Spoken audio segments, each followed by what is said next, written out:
What's going on, team? So today, part of the continuation of the half marathon training was a brutal workout. It was a tempo workout, 15-minute easy run at a zone 2, and then 2 sets, 8-minute run at zone 4, and 2-minute recovery. So whenever you're tracking things through heart rate based, you can't skip it. I've got my watch set up to say when I'm in zone 4.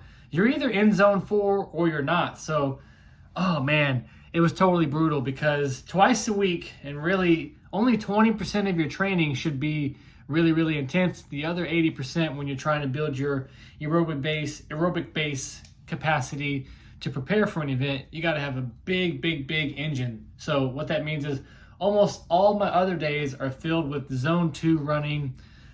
Each week as we progress through the half marathon training, we will gradually bump up the duration.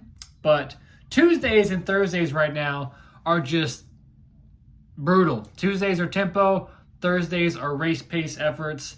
I'm a lot slower than I want to be. I used to be pretty quick. Back in the day, I had a 10K time of 37:37, which is like a 6-minute mile.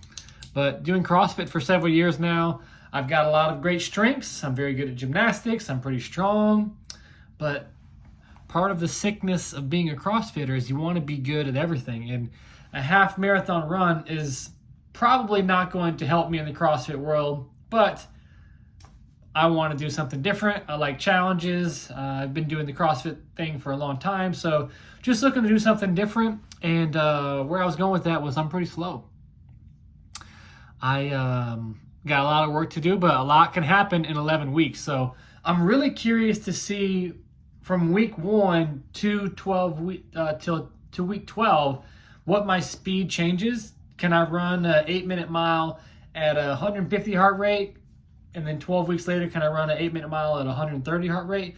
Those are just random numbers, but the more fit that you get, you should be able to do more work with a lower heart rate. So I've got some measurements that I'll be tracking for that, but I want to talk to you guys today about after a brutal workout that I had, the first thing that goes through my mind is post-workout nutrition. So whenever you work out, lots of sweat and salt basically is being depleted from your body. So the best thing that you can do is get some type of electrolytes into your system. So I put, can't think of the name of it right now, but basically find some electrolytes to put into some type of drink. So I had electrolytes that had carbohydrates in it, potassium, magnesium.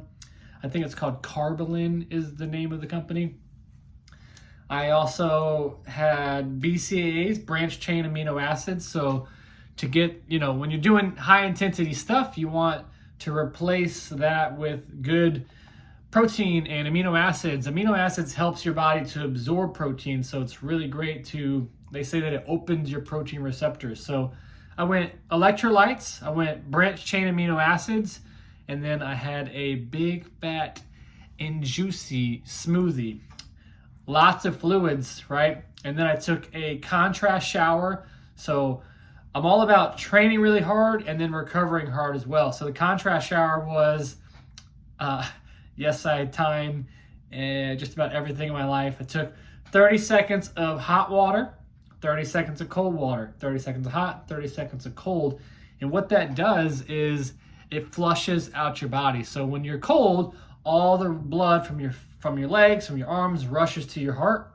And then when you crank it back hot again, you get blood flow throughout your body. So you're basically flushing your system and getting blood flow throughout. So whenever you get soreness or lactic acid built up, that is just essentially bad blood, you could even call it, that's just tied up in your system. And that's why active recovery, or in running, for example, doing zone 2 work promotes blood flow, promotes recovery. Same concept of the shower. I'm not one of these dudes that's just jumping into a cold plunge. That's just not me. I'm gonna leave that to you guys. I will do a hot and cold shower. Maybe I would do a cold plunge if I had a hot sauna. If I could do a sauna and then jump into the cold, but I'm not just going straight cold. There's actually, whenever you train, there's inflammation that takes place within your body. That's part of when you're breaking down muscle tissue. Inflammation is a good thing. And sometimes, well, not sometimes, when you ice stuff, that reduces inflammation. And inflammation, when it comes to working out, is a good thing. So there is some potential controversy of doing ice plunge right after you work out, but there also are a lot of benefits. For me, I'm sticking with contrast showers. But what else could I cover today? Did the electrolytes, the amino acids, the smoothie, the contrast shower, and I was going to do some strength conditioning, but because of the intensity level that the run had, I try to make my hard days hard, my easy days easy. I didn't do any strength conditioning because it's all about doing what's appropriate for your body. If you do too much, you're going to go the wrong direction. Once you do a workout, you can get a little bit better each day, but it's not like you can get 10 times better today.